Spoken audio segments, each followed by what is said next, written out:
जय हिंद साथियों, मैं चंदा आपका स्वागत करते हैं A&S GKGS रिसर्च एकेडमी में।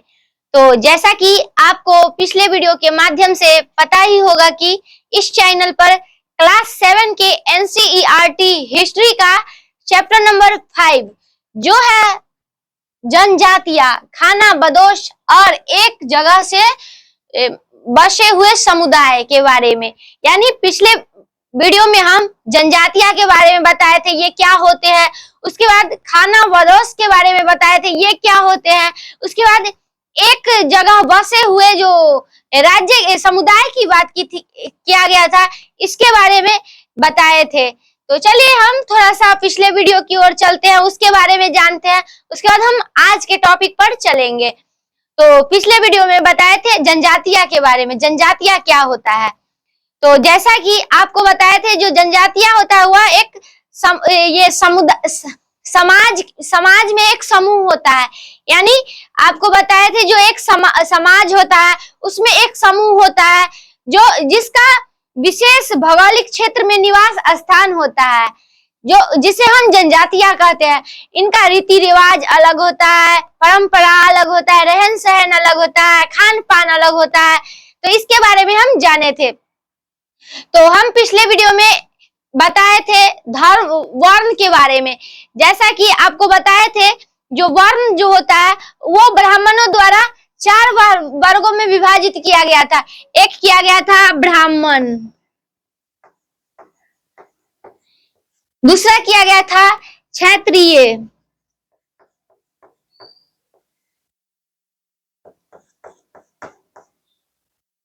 तीसरा किया गया था वैश्य, और चौथा किया गया था शूद्र। यानी ये जो वर्ण विभाजन का प्रक्रिया की बात करेंगे तो ये ब्राह्मणों के द्वारा बनाया गया था, जिसमें ब्राह्मण ने बताया था कि जो ब्रह्मा के यानी जो हम ब्रह्मा जी है उसके मुख से बात करेंगे तो वो ब्राह्मण निकला था, भुजाओं से क्षत्रिय निकला था, जंघाओं से वैश्य निकला था और पैरों से शूद्र निकला था। यानी कहे तो ये ब्राह्मण के द्वारा एक बनाया गया था समाज, तो इसको भी याद रखिएगा।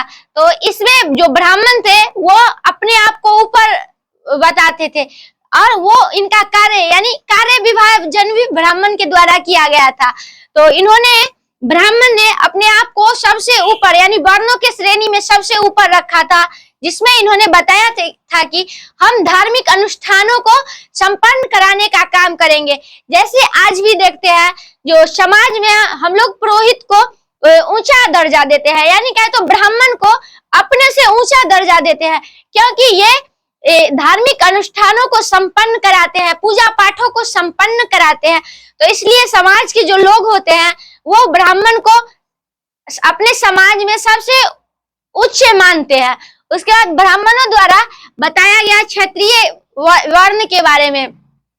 तो इन्होंने क्षत्रिय वर्ण का काम दिया था, ये युद्ध करेंगे और तीनों वर्णों की युद्ध से मतलब रक्षा करेंगे, यानी संकट आने पर ये रक्षा करेंगे युद्ध लड़कर।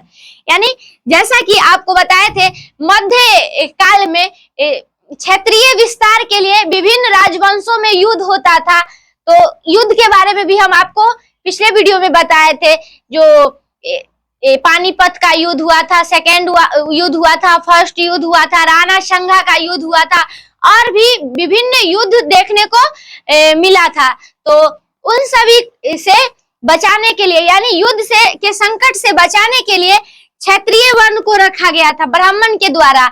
उसके बाद ब्राह्मण ने बताया वैश्य वर्ण का काम, तो वैश्य वर्ण का काम था व्यापार करने का, इन्होंने भी ब्राह्मण ने बताया था यानी तय किया था वैश्य वर्ण जो है वह सिर्फ व्यापार करेंगे।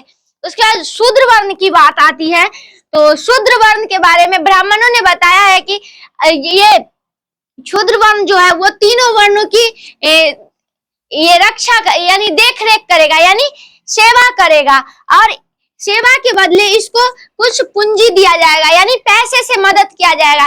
जैसे आज ही हम देख लीजिए किसी के यहाँ हम नौकरी करते हैं तो उसके द्वारा आर्थिक दिया जाता है, यानी क्या है तो पैसा दिया जाता है। तो उसी प्रकार प्राचीन काल में ब्राह्मणों ने शूद्र को सिर्फ सेवा करने के लिए नियुक्त किया था और बताया था जो ये तीनों वर्णों की शूद्र सेवा करेंगे और तीनों वर्ण अपने अपने मतलब पैसा शूद्र को देंगे जिससे इसका जीवन यापन होगा, तो इसके बारे में बताए थे। और यहीं से समाज में कहे तो उच्च नीच जाति धर्म का भेदभाव शुरू हो गया था। यानी आज भी हम लोग देखते हैं जो उच्च वर्ण के जो लोग होते हैं वो नीच वर्ण को घृणा की दृष्टि से देखते हैं। तो ये सब उसी यानी प्राचीन काल से ही शुरू हो गया था। यानी ब्राह्मण द्वारा जब वर्ण विभाजन किया गया था तो उसी समय से समाज में उच्च नीच का जो भेदभाव होता है, जाति धर्म का जो भेदभाव होता है वो सब शुरू हो गया था।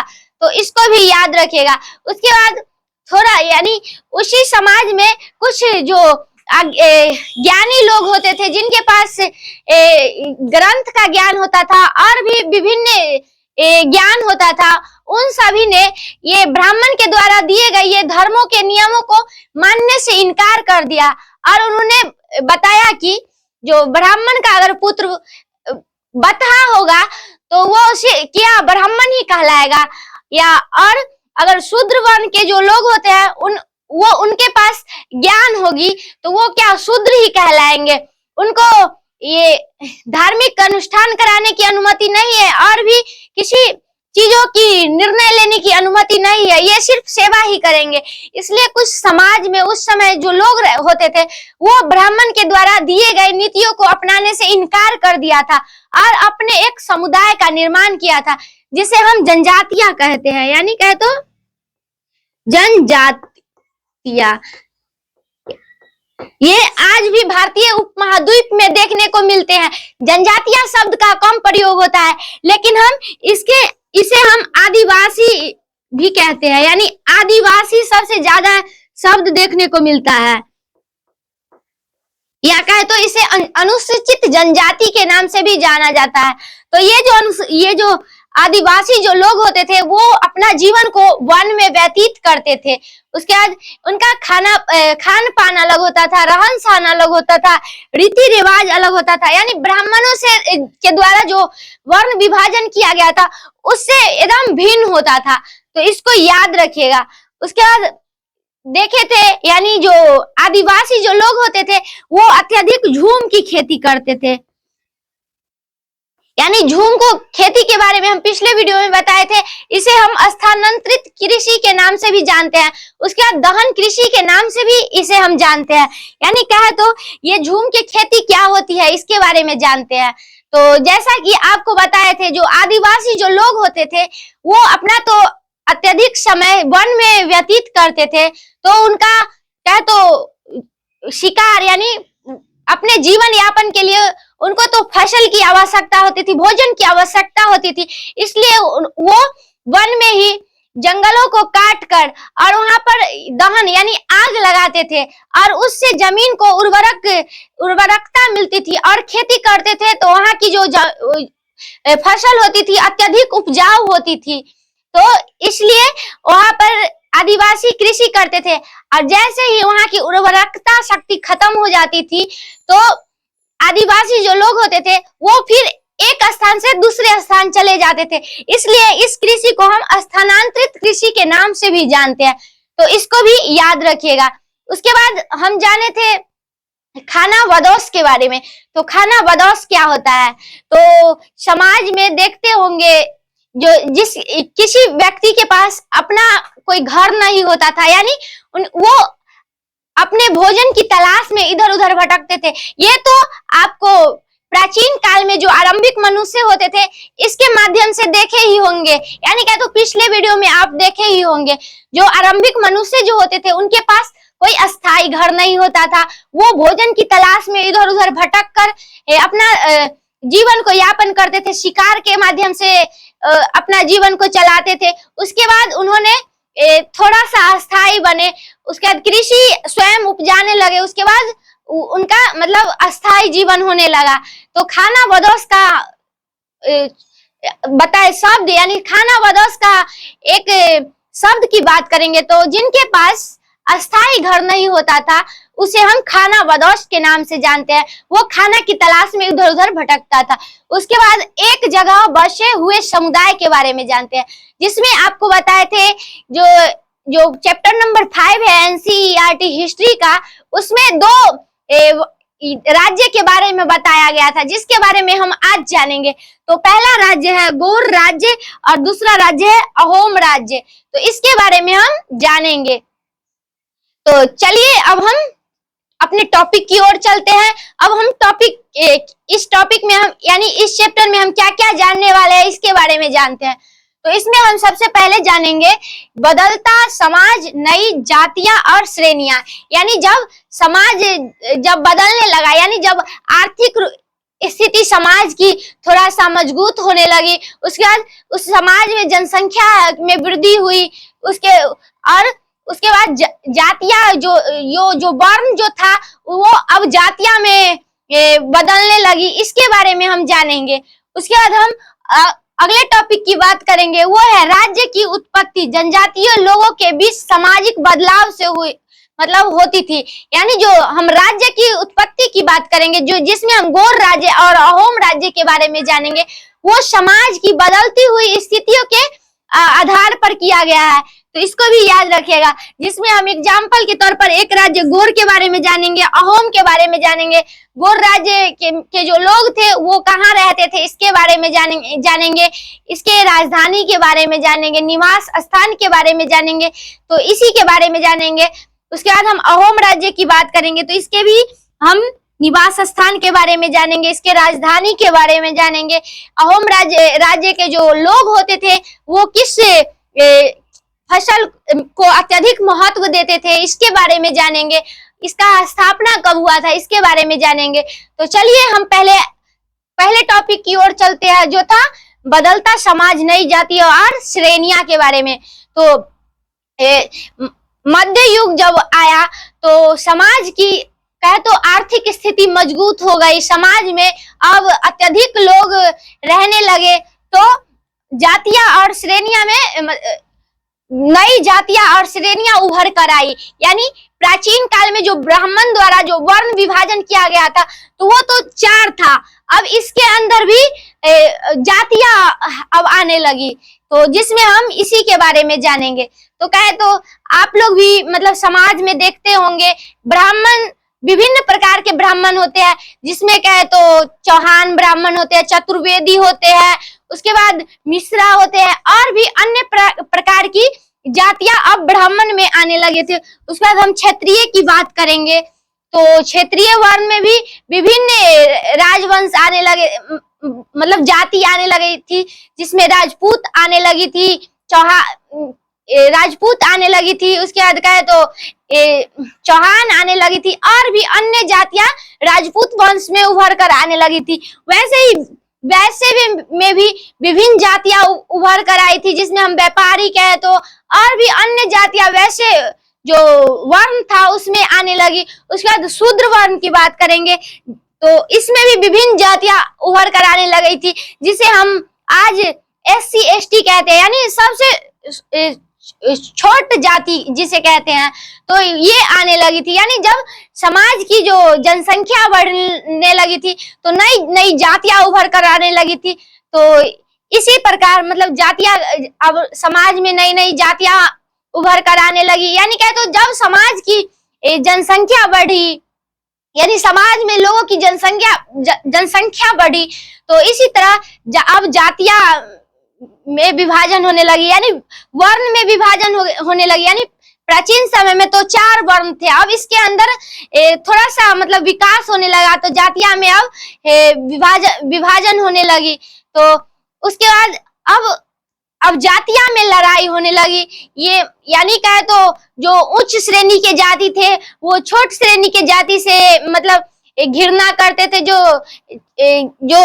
यानी निम्न श्रेणी के जो जातियां होती थी वो उच्च श्रेणी के लोगों को बात मानने लगी। यानी कहे तो जाति में अब लड़ाई होने लगी, भेदभाव होने लगी।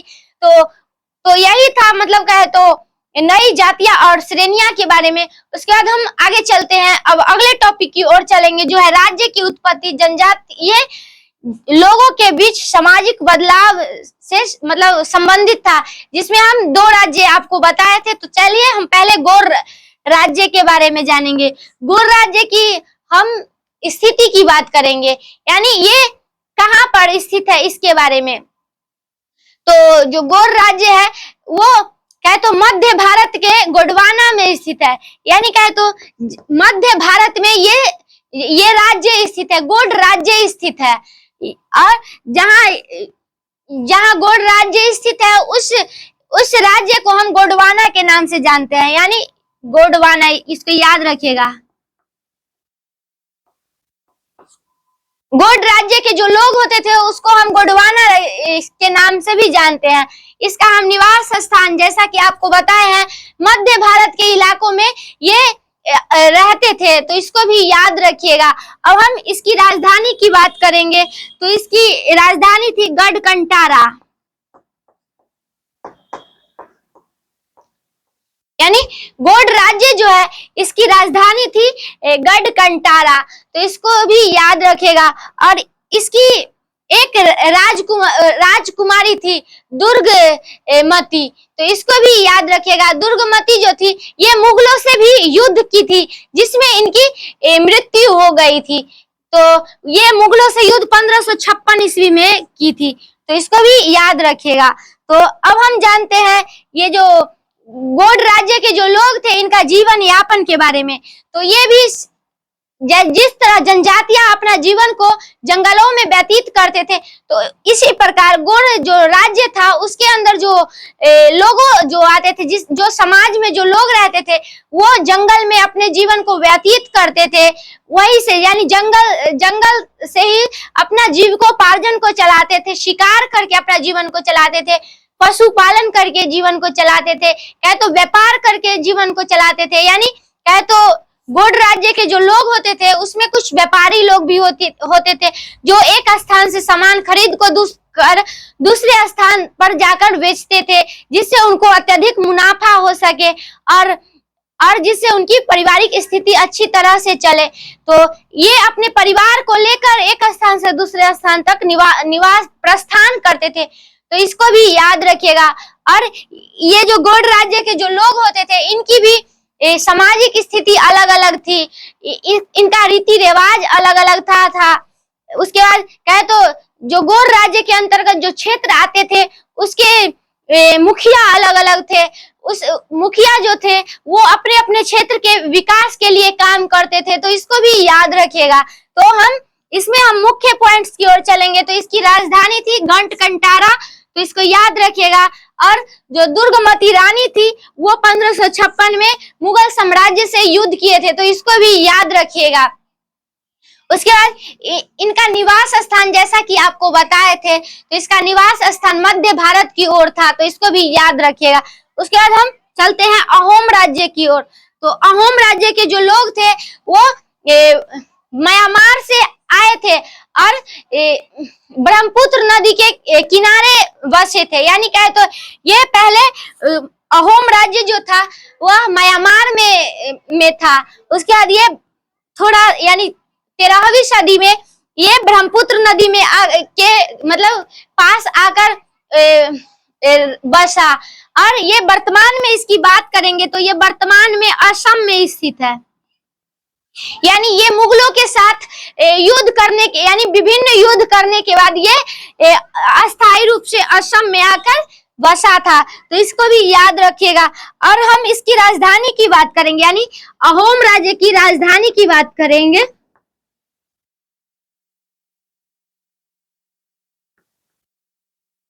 तो इसकी राजधानी थी रंगपुर, तो इसको याद रखिएगा। ये इसकी राजधानी रंगपुर थी और इसका निवास स्थान जैसा कि आपको बताए थे जो असम में वर्तमान में स्थित है। लेकिन यानी जब इस राज्य की स्थापना हुई थी, यानी ये जो अहोम राज्य है उसकी स्थापना 1228 ईस्वी में हुई थी, तो ये ब्रह्मपुत्र नदी के किनारे स्थित थी, तो इसको भी याद रखिएगा। अब हम इसकी अहोम राज्य के जो लोग थे वो क्या करते थे, यानी कौन से फसल को अत्यधिक महत्व दिए थे, इसके बारे में जानते हैं। तो अहोम राज्य के जो लोग थे वो अत्यधिक धान की फसल को, यानी क्या है, तो धान यानी चावल, यानी चावल के फसल को अहोम राज्य के जो लोग थे अत्यधिक उगाते थे। जौ के फसल को अत्यधिक उगाते थे और इसका व्यापार करते थे। तो इसको भी याद रखिएगा। तो इसी के साथ हम इस टॉपिक को समाप्त करते हैं। फिर मिलेंगे अगले दिन अगले चैप्टर के साथ। धन्यवाद।